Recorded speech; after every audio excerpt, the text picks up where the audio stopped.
Take two. You ready? Two. I'm ready. Let's do this. Podcast. Two guys talking without wearing pants. Pantless. Podcast. You can take our ideas. Welcome back to the Pantless Podcast. Here's your host, Austin Travis. Take it away, guys. Hey, what's up? And we're taking it away for real this time. Yeah, realsies. First try. That's right. We definitely didn't. As fail always. time. As always. The best. So We made it. Yeah, how's it going? It's going great. I have to make a public apology on something I said Oh, last really? time. Because, I mean, I'm sure you've seen the floods of hate mail. But Floods. Yeah. I said the band Through It All, that Talcol band, was good for a local band, which makes it sound like they're not really good, but for a local band, they are good. Oh. That's not what I meant. I meant that they're good and they're a local band. So for all of you Thruvians, that's what we're called. The Through is It All band. that what you're called? We're called Thruvians. So to all the Thruvians out there, I apologize. I didn't mean it to come out the way that it did. So there. All right, that's off my chest. Hopefully, the hate mail will stop. You're only good as a local band. Oh man, you I mean, they are. It's a true statement. They are good for a local band, but they're good for a band that's on the national stage. So, and moving on. What's been up, brother? Not much. What's been up? Not much. We've Partied hard last night. I feel like I'm yeah. Oh, that's right. Yeah. My arms are so sore because I was having to carry in both of those trophies and my wife's dinner, and those trophies are heavy, and so my arms were like super tired. I was having to find places on the mantle to put them. I'm like, I just have too many trophies.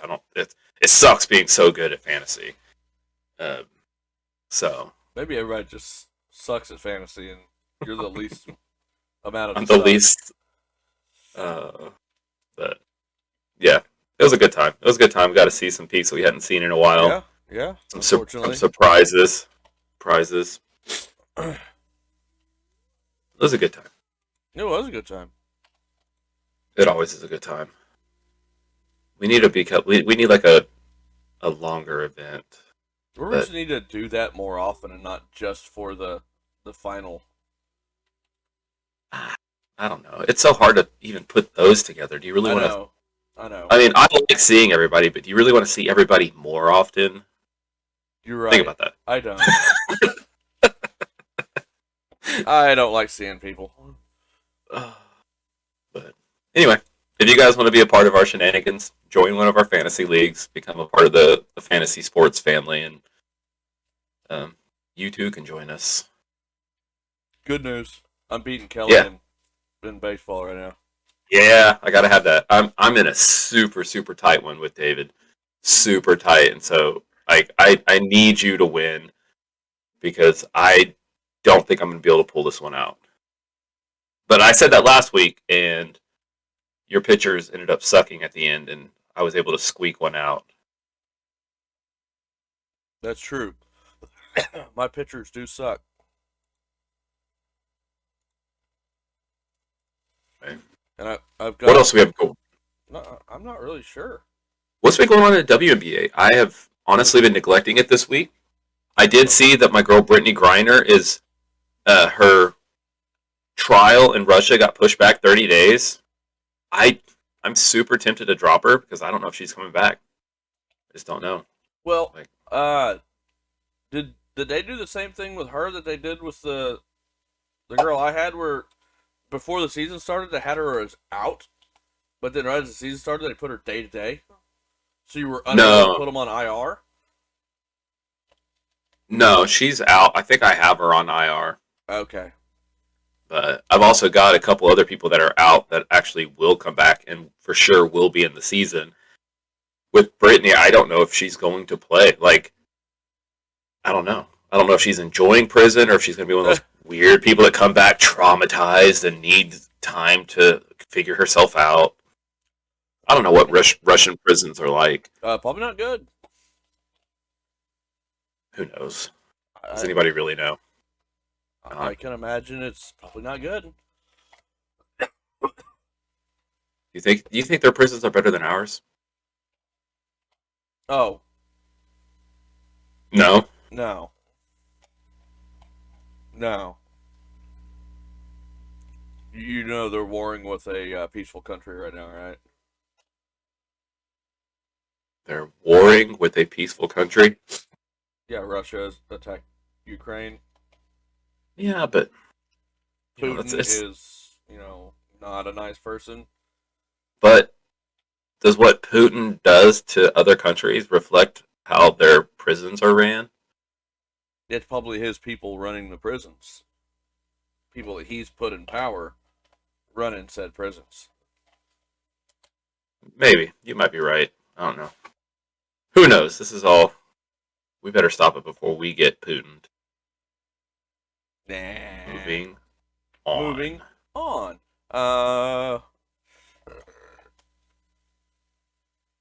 Breaking news. So, for everybody out there, you are probably super stoked to hear, I am. if you haven't heard, but Gwen Stefani has been teasing her return to season 22 of The Voice. Yeah. That's pretty exciting.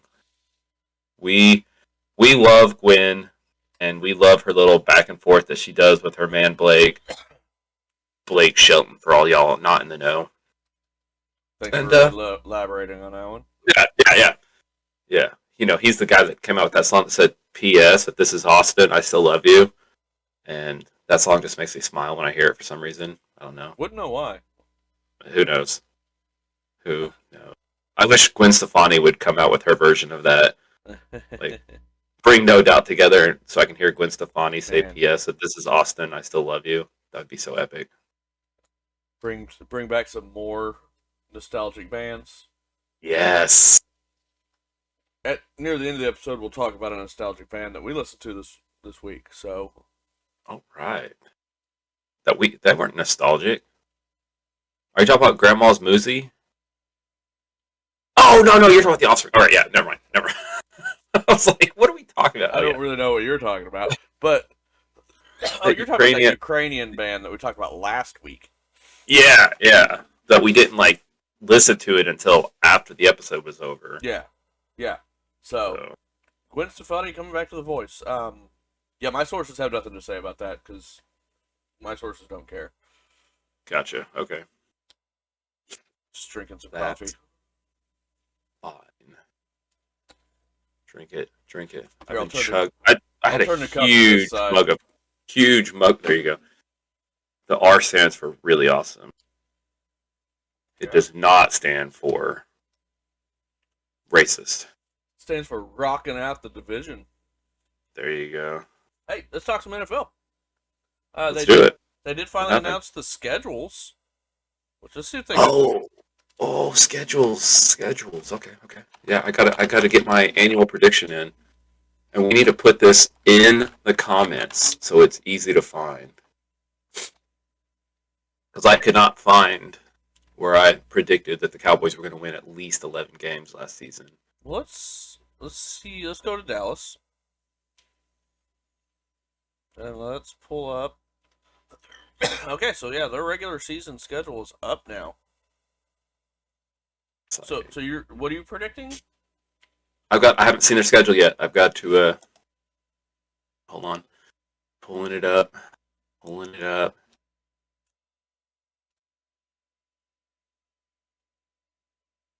Here we go. All right.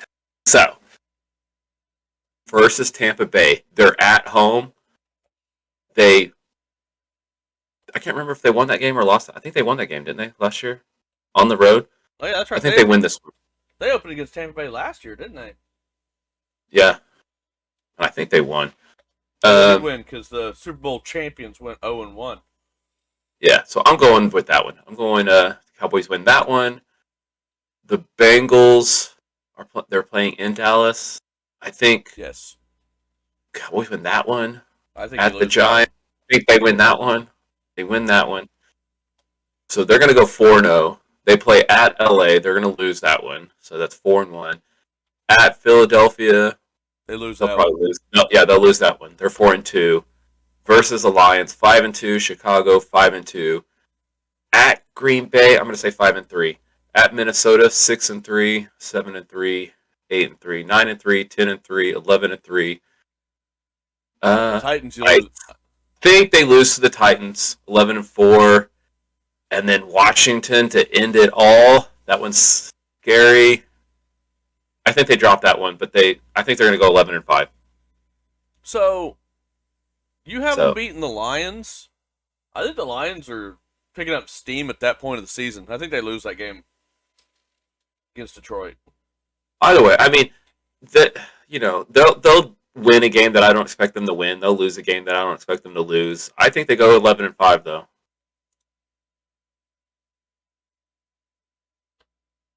There you go. What's your prediction for your Washington Commandos? I actually haven't really looked at the schedule that much. So many games we win. So we host the Jaguars, then go to Detroit. There's 2-0. Yeah, We lose to the Eagles in week 3. There's 1-2. We beat Dallas. We're 3-1. Lose to the Titans. We're 3-3. No, that'd be 3-2. Sorry, we beat the Bears. There's 4-2. Lose to the Packers. I don't think we're beating the Packers. I'm not going to keep up with these numbers. I think we. So what? You're at 3-3 now. I'll keep. I think we're at 4. We're at 4-3. 4-3. Okay. Then we go to Indianapolis, where Wentz will play his old team. Okay. What do you think happens? We lose that one. No, 4-4. sorry, no, we win that one. 5-3. Beat the Vikings against our old quarterback. 6-3. Go back to the Eagles, where Wentz almost won a Super Bowl with that team. We beat the Eagles. 7-3. Beat the Texans. 8-3. I think we beat the Falcons. 9-3. Then we get the Giants back to back with a You bye think you week split 'em? between it. I think we split those. All right. 10-4. I think we lose the first game in New York or in New Jersey, 10-5. and then we lose. Oh wait, no. Then we beat the Giants again, or Okay. second time. Beat the Niners.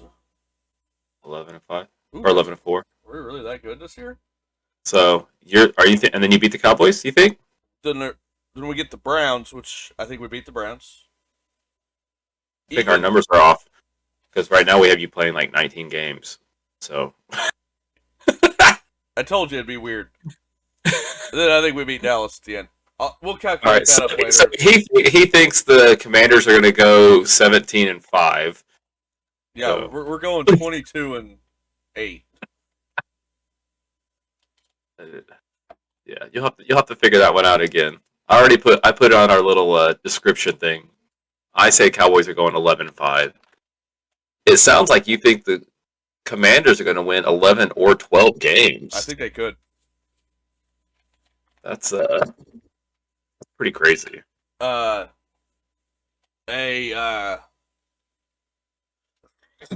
When ESPN put out their, I think it was the top 5 easiest teams with easiest schedules. You want to guess who the top 2 teams were? Washington and Cleveland. Dallas and Washington. Dallas was number 1. Washington was number 2. This is a very easy schedule. There are a lot of teams on this schedule that have quarterback questions or just straight up bad quarterbacks. So this is going to be one of those years where like both our teams could, because usually we're like fighting for that divisional spot by saying who's going to get the 7th win of the season to push them into the playoffs. And now it's going to be like which of these 11 or 12 win teams is going to win the division while the other one gets the wild card berth. Mm-hmm. Could easily be that right there. That's fun. I think this could be Sorry, I'm trying to do some stuff. Why Don't did go you... breaking my heart. I will break your heart.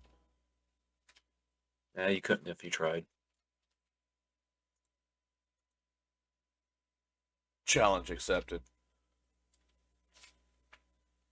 All right.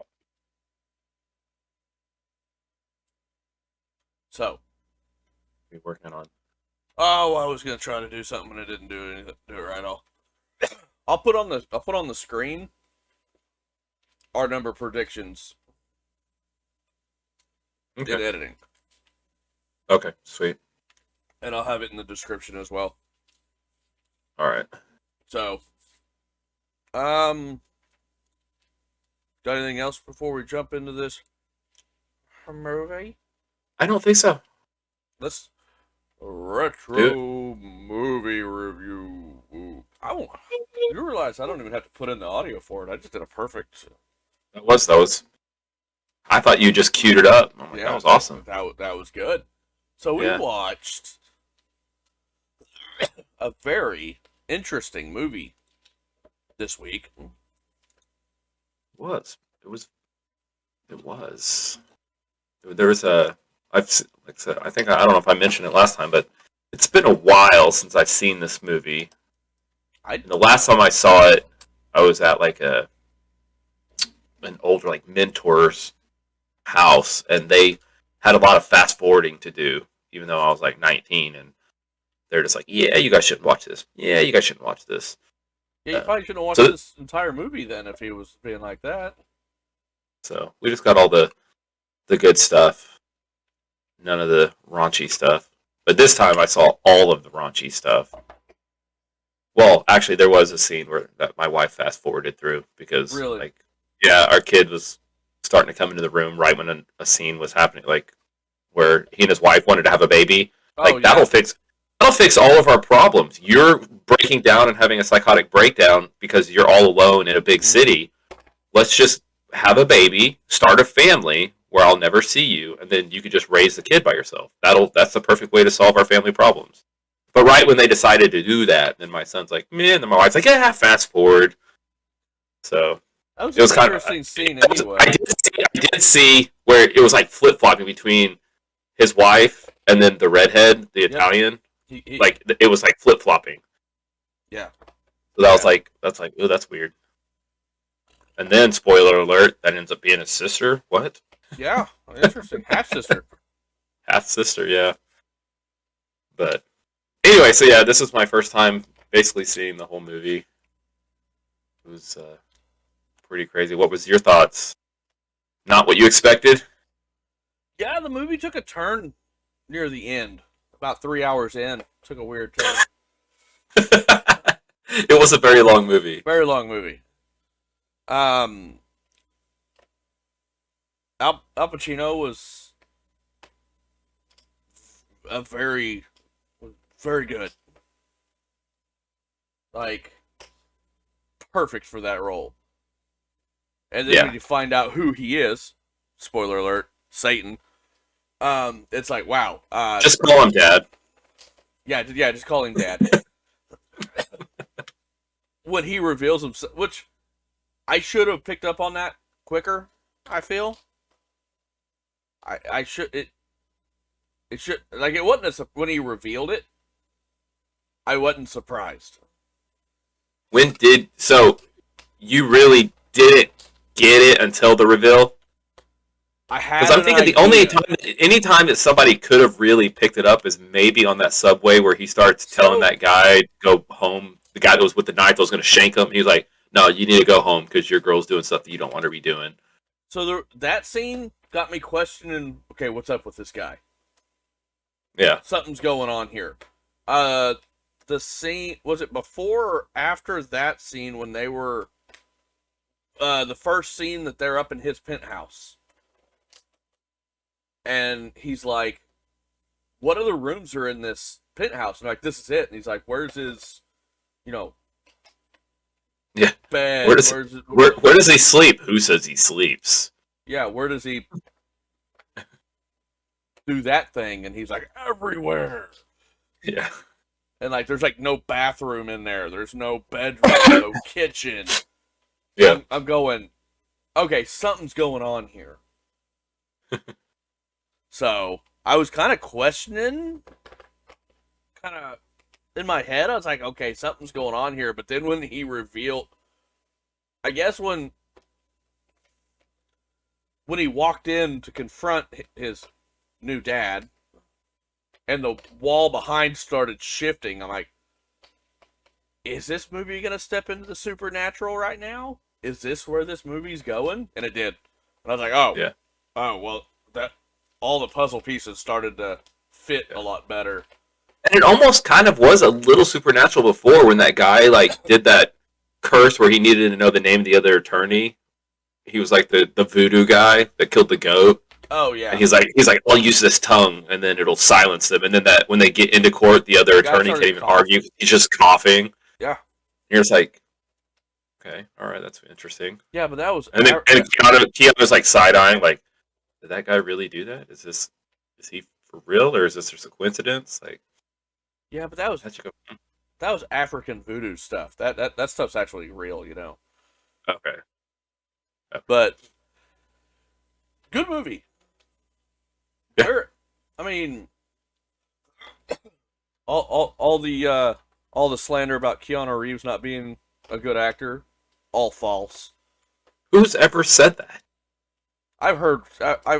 My sources have heard some rumors about it. It just always, like, as I've been older, people are like, oh yeah, Keanu Reeves is a horrible actor. Blah blah blah. Can't act. No, he's good.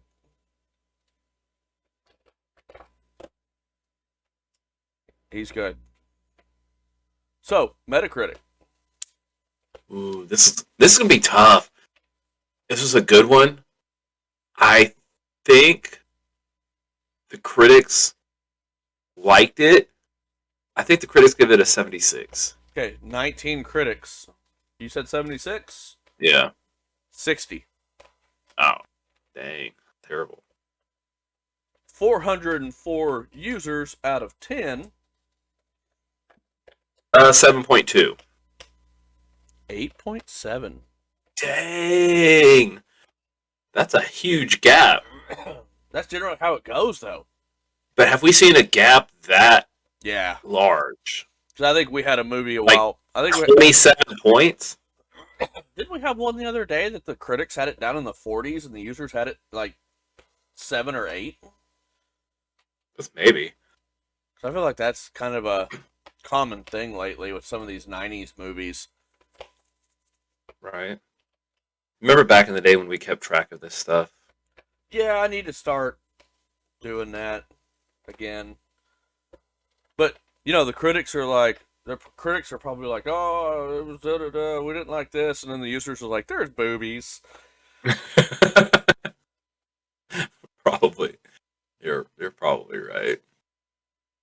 Probably right. I don't know.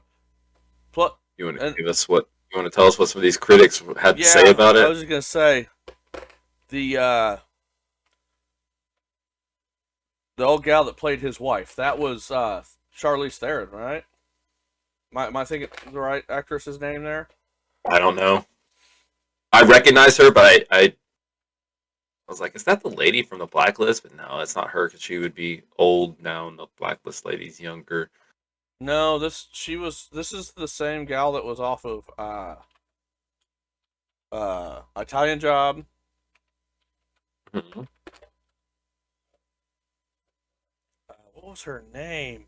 Yeah, Charlize Theron. It is Charlize Theron, yeah. Probably such. I loved their Southern Florida accent, especially early in the movie. Yeah. How they were both like innocent, like country folk. Yeah. Even though they're from Florida, do Floridians have that kind of accent? I think in some parts. Kind of was. I think they were close. Didn't they say they were from Jacksonville? Near the Yeah, Jacksonville. just outside of Jacksonville. They're from Gainesville. And I think. I want to say that's. I don't know my Florida. Uh, uh, oh, Gainesville's right dead center. It's in north central Florida. So I was thinking they may have been from like the Panhandle of Florida, which is just south of like Alabama and Georgia, Yeah. which is actually North Florida, but it's actually more part of the South, Right. where Tampa and Miami are so far south that they're not part of the South. Right. Exactly. Like we're too west to be considered Southern, Right. Yep. because we're Midwest, but we're almost too west to be called Midwest, and we're not Oh, north enough to be called Midwest. right. Aren't we Southwest?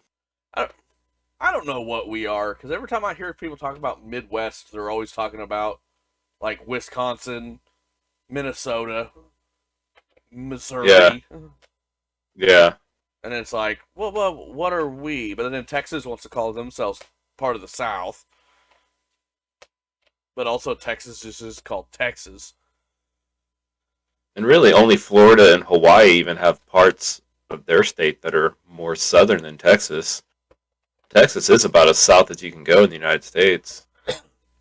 True. So, back to our movie. Geography lesson is... Yeah. To be Yeah. continued. So, we had 12...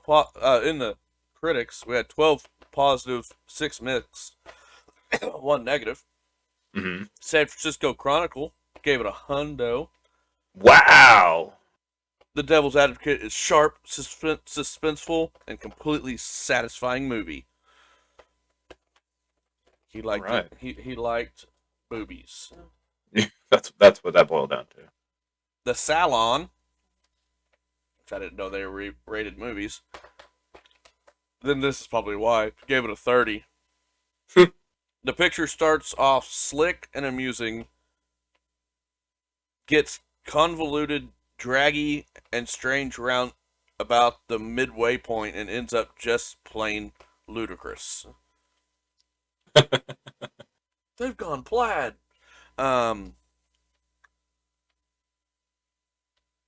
Midway point, I thought the movie, I'm like, this movie's got to be almost done. I've been watching this movie forever. No, still got an hour left. Let's see what. That's too many words. Yeah, we're not going to read any user reviews. I just don't want to. They like to say some weird stuff that a lot of times doesn't pertain to the actual movie. So, what Ready to does hear what- Common Sense Media have to say? All right. So, Andrea Beach, or Andrea, however you want to pronounce her I name. think we've had her before. Maybe. She really likes to review a lot of kids' books. So we'll see what she has to say about this movie that Obviously, it's a kid's book. I saw on Netflix. It said it was based on a book. Kind of like, ooh, that's interesting. I wonder what book that was based on. Oh, was it? I mean, it was one of those, like, whatever it said, courtroom drama based on a book. Oh. Like, I could see this. I could actually see this being a 60s novel. who knows? I don't know. Haven't looked it up. But so she says that this movie, she describes it as violence, sex, profanity, dominate, graphic temptation tale. She says it is a 3 out of 5 for 18 and older. Parents say a 4 out of 5 for 17 and older. And then kids say 14 and older, 5 out of 5. That was a boy who was probably 14. Boobies. Boobies. Oh, we'll see what they have to say after this, though. All right. So Andrea,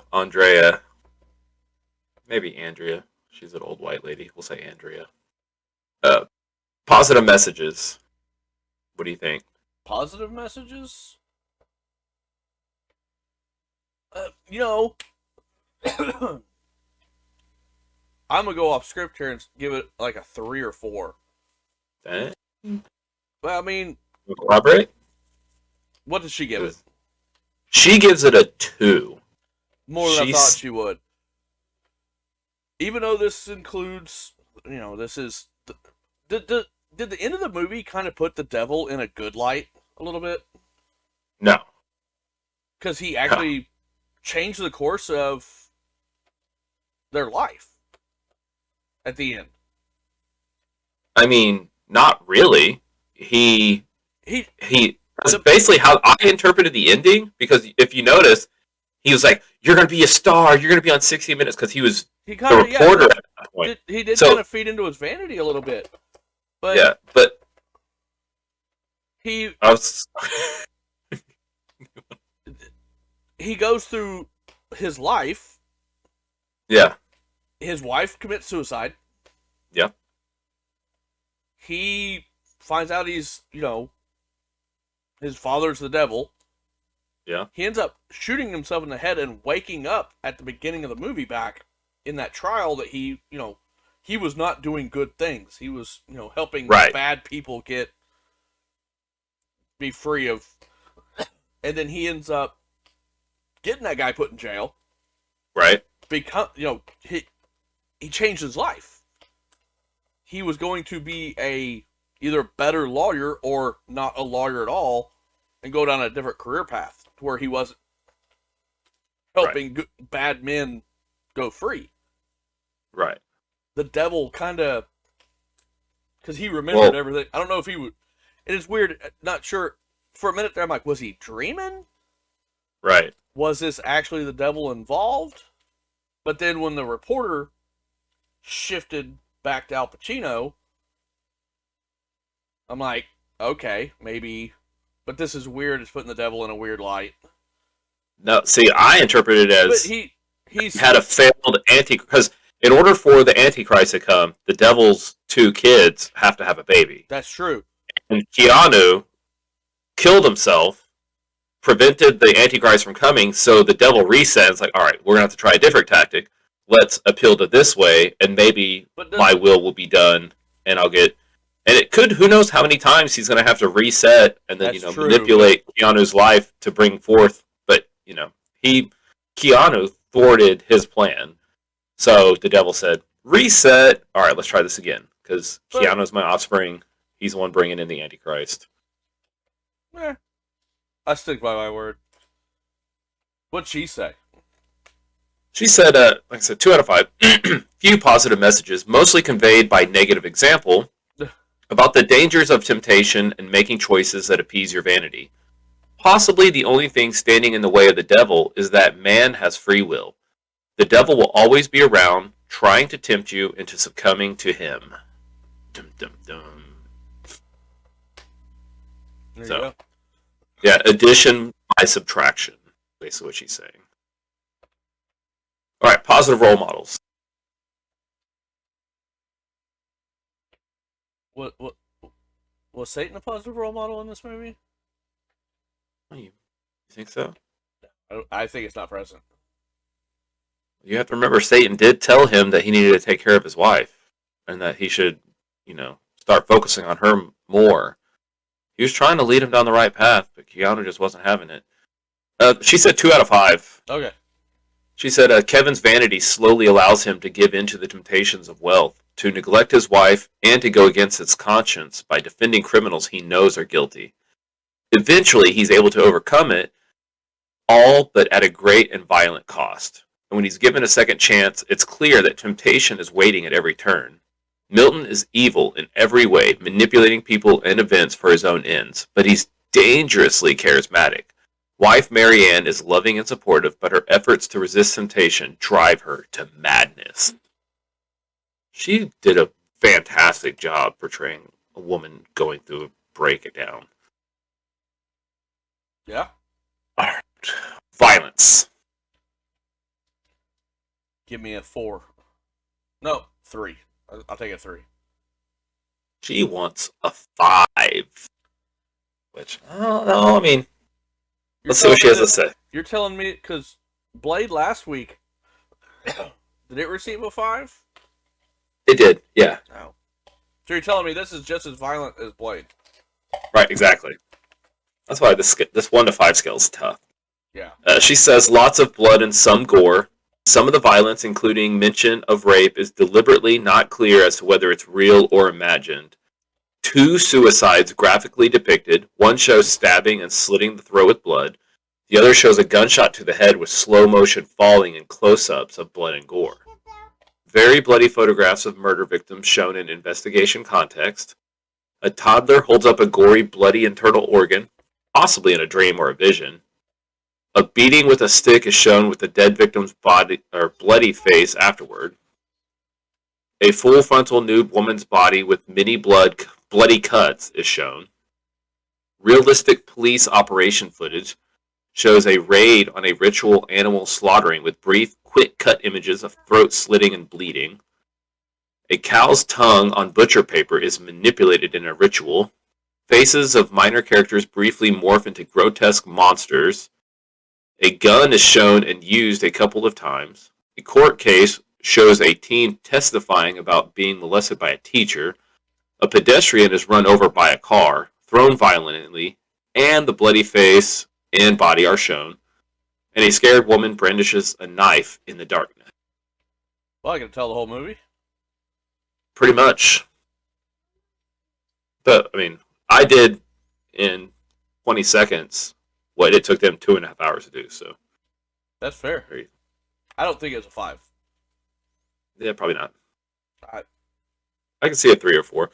A lot of the stuff that she put in there as violence is just like, is that really violent? Like, is a woman afraid in the dark holding a knife? Is that violent? Like, she's like, somebody's here. I'm holding a knife. That's violence. Like, all the cuts on her on her body. That's really not violence. That's signs of mental illness. Because you didn't see her cutting herself. You saw the aftermath of the cuts. Yeah. What she determines to be violence, she's probably got a lot of movies that are 5. She probably saw Charlotte's Web and was like, that's got to be at least a 3. Yeah. So. All right, moving on. Sex. Oh, I want to give it a 7. Well, she gave it a 5. That was my joke. I'm sorry. Did you, my wife? 10 being the best, 1 being, I'll give it a 7. Then start shooting him. Yeah. I'm sorry, that was my joke. Oh, that's what you talked about earlier. Okay, all right. I like it. All right. Good callback. I'd give it a 4. Well, she says 5. She says full frontal nudity of women twice. 1 is sexual and the other shows bloody injuries. Several instances of simulated sex, including oral sex, with women's breasts shown, and once a man's buttocks. A topless woman puts another woman's hand on one of her breasts. Lots of kissing, caressing, and suggestive behavior. A man caresses the underside of a desk with his other hand down his pants. A man encourages incest between half-siblings. Suggestive caressing over clothing. A husband and wife dance suggestively, including biting buttocks over clothing. Clingy, revealing clothing. Characters frequently talk about sex in dehumanizing terms. Subtitles mention infidelity and vulgar phrase for anal sex. In a restaurant, a woman moves off her chair and under the table. So, that's I guess. But, the woman putting her hand on the other woman's breast, that was just like, that wasn't sex. That was just, that's just women being women. Yeah, a lot of that wasn't sexual in nature. Not all nudity is sexual in nature. Right. Yeah, like that one where she was in the church and had all the cuts all over her body.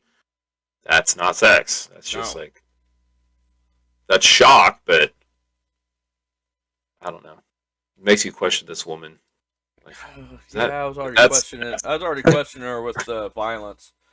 Now I'm curious what she's going to do about consumerism. How about about language. She probably gave that one a 5, and I might agree with that one because there was quite a bit. There was quite a bit. Yeah, she gave it a 5. She said frequent, no holds barred, strong profanity with many variations. The F word, the S word, GD, the B word, hell and Jesus Christ as exclamation, pig effing, boning, fist effing, and the D word that is a body part. Yeah. So, there you go.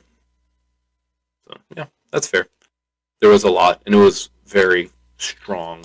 It gets profane. Is it sad that when movies like this get? 'Cause I don't remember hearing most of that, but for some reason I don't know if I'm just numb to it these days. But when movies have a over the top language, I don't hear it. Or Right. It doesn't stick with me. I'm just like, okay, desensitized to it. Exactly. Just the frequency within the movie itself causes it to be like you're just like ignore it because it's just commonplace. It's the movies that throw just a random F-bomb and Yep. Because you're not hearing it, which you don't hear it. I don't hear it when they're saying it normally, but if they're not using it and they just throw one randomly in, it's like, wait, what? Where'd that come exactly. from? Yep. So I remember hearing him throw the F-bomb in the bathroom early on because it was that was one of the first scenes I used. I'm like, okay, that's what this movie's gonna be, because it was just kind of a random one. Then he used it throughout the movie, and it's like, okay, I see where we're going here. So consumerism. See, I'm trying to think. They did talk about the checkers playing chicken. I don't know how that pertains. I just wanted to It was tic-tac-toe. It was tic-tac-toe. It was tic-tac-toe. My bad. And he never lost. Never lost. I don't know what to give this one because I don't remember seeing any. She says 1. Okay. She says a few Coke cans seen prominently. I did see one Coke can. I do remember that. Okay. A bottle of Johnny Walker shown indistinctly. I don't remember that. And characters are constantly tempted by the material trappings of wealth. MIDI settings are glamorous and luxurious. And that's a 1. I'm curious what would make this lady give it a 2 or a 3. Right? Yeah, we've had lots of people who were like, somebody mentioned a Buick in passing conversation in the background. That's a 3. And then she's like, well, it had this, this, this, this. It's a 1. It's so funny. Like, there's just no set standard for these people. No. You have no idea. Consumerism is always the wild card. Like, somebody else would have been like, this is based on a book. It's a 5. Speaking of. Okay. Devil's Advocate is a 1959 novel by Australian author Morris West. Oh, all right. You were close. You said 60s novel. I did say 60s. It forms part of the West's Vatican sequence of novels, along with Shoes of the Fisherman, 63, The Clowns of God, 81, and Lazarus in 90. So it was interesting. I guess I'd actually be really interested in reading those or listening to those. I might, when I finish the book series I'm on, I might actually look for this in audio. Yeah. So that sounds pretty good. So yeah, consumerism. Just based on that alone, that's a 5. Yeah. Hey. Well, it's crazy how most 90s movies were based off of 50s and 60s novels. They took a lot of these novels from the 50s and 60s. Right. And they had to modernize because there's no way, because this movie was almost like set in the 90s. Yeah. Absolutely. Even though he was driving a 60s Camaro when they left the church, that convertible he was driving. Yeah. It was a late 60s Camaro, but everything else was set in the 90s. Speaking of, the other day, this is off topic, but it was hilarious. The other day, we're driving down the road heading to my mom's house, and I think it was a 67 Camaro pulls out of the gas station, and I'm like, that is sexy. I want one. And my wife looks and she goes, who? Those guys? And they're like these two like early 20 guys like drinking on the sidewalk. And I'm like, what? I was like, that car that's driving by. She goes, oh, I thought you were talking about one of those guys. And I was like, why would I say 100%. that's sexy? I want one. She's like, I'll work on getting you one. I'll go talk to him. Oh, yeah. But Are yeah, you picky? no. Which one? There's two of them. You want both? I was like, that is inappropriate. I would never say I wanted. I would say I want both of them. You know, I can't believe she doesn't know me. All right, back to the movie. Drinking, drugs, and smoking. I bet she gives it a 5. Why not? Let's keep the streak alive. She actually gives it a 4. Oh, And disappointed. I'm really surprised that she only gave it a 4. Here's what she says: adults drink frequently, most often at social occasions, but also alone to cope with anger and during the day out of boredom. Several scenes in bars, one showing many shots being poured Yep. and consumed with drunken behavior. Rare consequences shown involve emotional outbursts rather than the hangovers or remorse. Cocaine addiction is mentioned. Smoking crack is mentioned in subtitles. Many background and minor characters smoke. Kevin smokes once while talking about how he hasn't started smoking again. Oh yeah, I forgot. He didn't smoke that. He did. Oh He started picking up at the end, like. yep. But yeah, with all that, she's like 4. Anyway, so moving on. What parents need to know? Parents need to know that the Devil's Advocate has graphic violence and sex, frequent profanity that dehumanizes, especially sexually, and themes including child molestation, murder, incest, and the depths you'll descend to when you give into temptation. It's not for kids. The violence is graphic, gory, and bloody, and tied to sex in a court case involving child molestation. There are also discussions about consenting to sex, but then wanting it to stop. And then it talks about other stuff that we've seen. So ultimately, there's a moral in there about the evils of giving into temptation, but a plot twist weakens the message. Viewers may be left with conflicting feelings of titillation and revulsion. So they should be old enough to handle those effectively. There's only 3 reviews, so I'll see if they're short. A 14-year-old gave it 5 out of 5 for 14-year-old. They said this title has great role models, too much violence, too much sex, too much swearing, and too much drinking, drugs, and smoking. But still a 5. They said it's a great movie. They say this is going to be a short, concise review, but it is not, so I'm not going to read it. 14-year-olds. Parents. An adult says 3 out of 5 for 16 and older. The commentators' content for this film is laughable. It's a movie about the devil. Hello. Of course there's going to be dark things in it. Nobody forced you to watch it. This title has great role models. Right? And then another one says, great theme, but keep it from all kids. They say it's a 5 out of 5 for 18 and older. They said the acting is very good, and the theme and overall moral to the story is very well done, and makes you leave realizing how the devil has worked like this in your life. I wish it did not have so much nudity. It would be great for under 16 to see and discuss with parents, but do not let anyone under 18 view it, no matter how much they beg! Exclamation mark. Definitely worth seeing and introducing after 18. If you're open to it, you may just change your lifestyle. So, there you go. Those are the reviews. That was entertaining. No matter how, like, they said that, like, their kids have been begging them, like, let me watch The Devil's Advocate, Mom! I want to watch it! She's like, when you're 18, we'll watch it. It'll change your life. Okay. Moving on. What? Oh, gosh. I just started playing one of our videos in the background. I'm like, what are you talking about? Your lips aren't moving, but it was one of our videos. Not really Queued sure. up in the background, I guess. What are we watching next week? Well, I got 2 options. Okay. I'm keeping it plain, easy and simple. Just keeping it on Netflix. I've been Okay. browsing Netflix while you were talking about all your whatever you were talking about there. I was just ignoring you. Okay. You were talking to the audience there. Yeah. We could stick with an Al Pacino movie Okay. and do a football movie. Have you ever seen Any Given Sunday? I don't think so. Okay. I think Jamie Foxx is in that movie. Yeah. Is that the one with Denzel? No, it's got Al Pacino, Cameron Diaz, Dennis Quaid. Is that the one they start out with the guys on steroids? I believe so.